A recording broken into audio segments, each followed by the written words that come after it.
Okay, hi everyone. I'm here with your 313 lesson. It is titled, What is a Graph and How is it Useful? Using the Graphing Calculator and Identifying Solutions.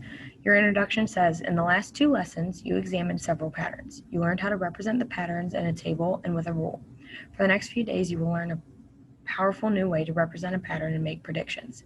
As you work with your team today, use these focus questions to help direct your discussion. What is the rule and how can you represent the pattern? Problem 318. On the Lesson 313 resource page provided by your teacher, or using the 318 Student eTool Desmos, find the Big C's pattern shown below.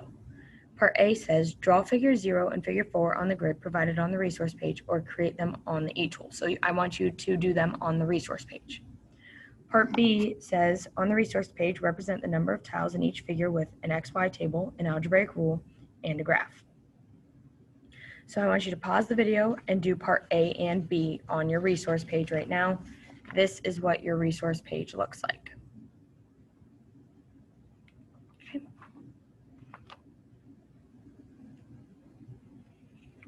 Okay, if you're back with me, that means that you have finished parts A and B. So we're going to take a look at the resource page and what it should look like. Okay, so for part A, it says draw figures 0 and 4 on the grid provided. So figure 0 should have been a line of 3 tiles. Figure 4, you should have extended your column and added to the end. Part B says, on the resource page, represent the number of tiles in each figure with an XY table, an algebraic rule, and a graph. So you needed to fill in your algebraic or your XY table. You know that in figure 0, there were 3 tiles. Figure 1 was 9. Figure 2 was 15. Figure 3 was 21. Figure 4 was 27. Well, we're not to figure 5 yet, so don't look at that. An algebraic rule, which you should see that y equals 6x plus 3 should have been your rule.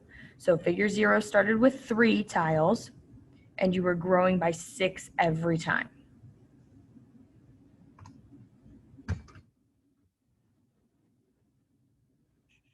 So your graph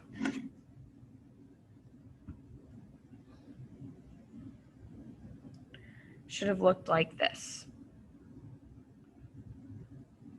Okay, figure 1, which I'm trying to fit in there, had 3 tiles, or figure 0 had 3 tiles, I'm sorry, figure 1 had 9, figure 2 had 15, so on and so forth. And then obviously when you are graphing, you want to make sure you are connecting your points.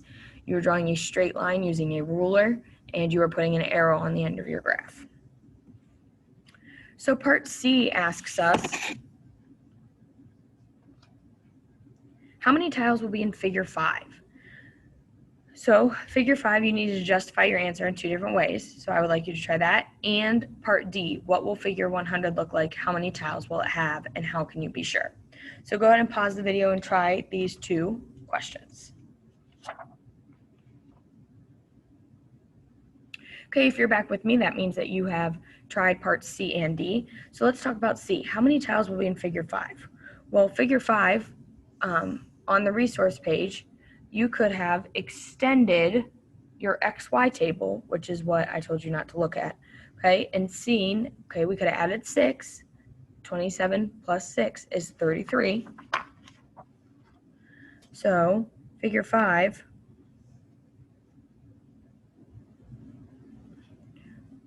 would be 33 tiles. So one way is you could have extended the XY table.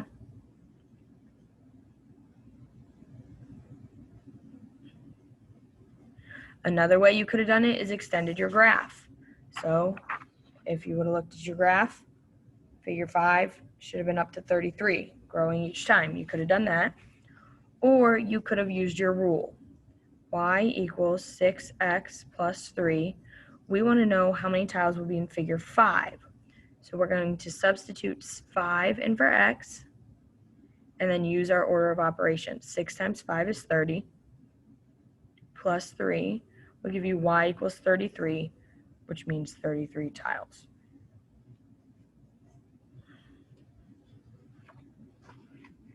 Okay, So part D says, what will figure 100 look like? How many tiles will it have? So hopefully you saw that this was a C and it is called the giant C. So it will still be a large C.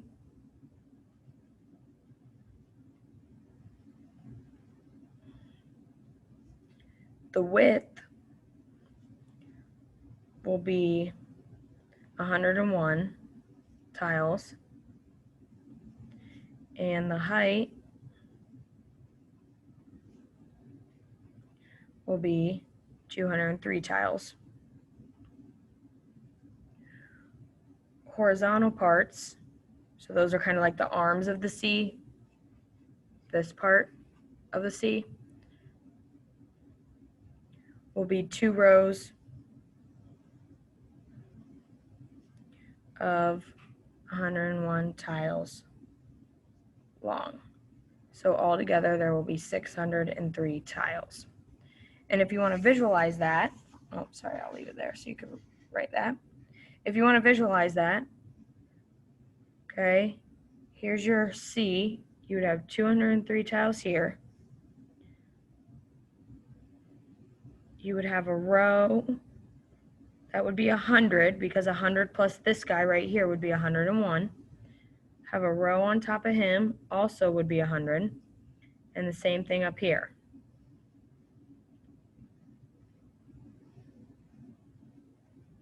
Okay, because if this row's 100, got to add that tile right there to be 101.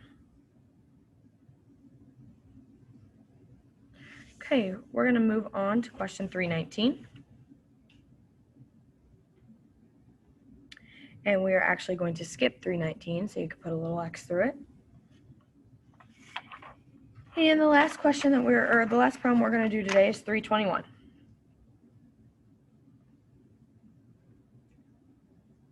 So 321 says, if necessary, re-enter your data from the Big C's pattern in your graphing calculator. We did not use the graphing calculator.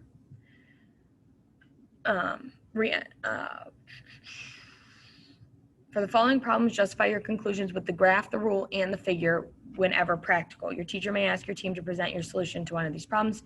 Be sure to justify your ideas using all 3 representations. So for part A, Frangelica thinks that figure 6 in the Big C's pattern has 40 tiles. Decide with your team whether she is correct and justify your answer by using the rule, drawing figure 6, and adding your point to the graph of data. Be prepared to show these 3 different ways to justify your conclusion. So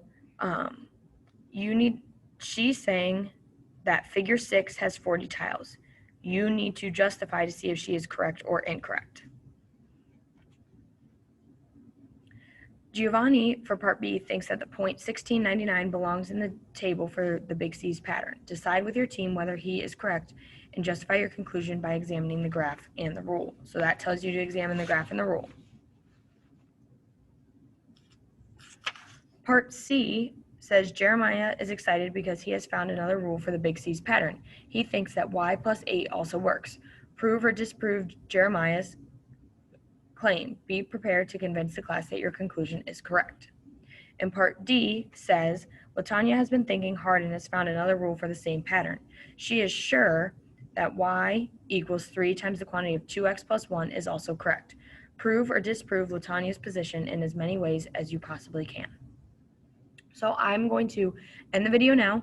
I would like you to try parts A, B, C, and D for problem 321 on your own, and we will talk about them when you go to class or when you come back to class. I recommend that you do upload a picture of these questions in your work to Google Classroom underneath this assignment. As always, if you have any questions, please email us.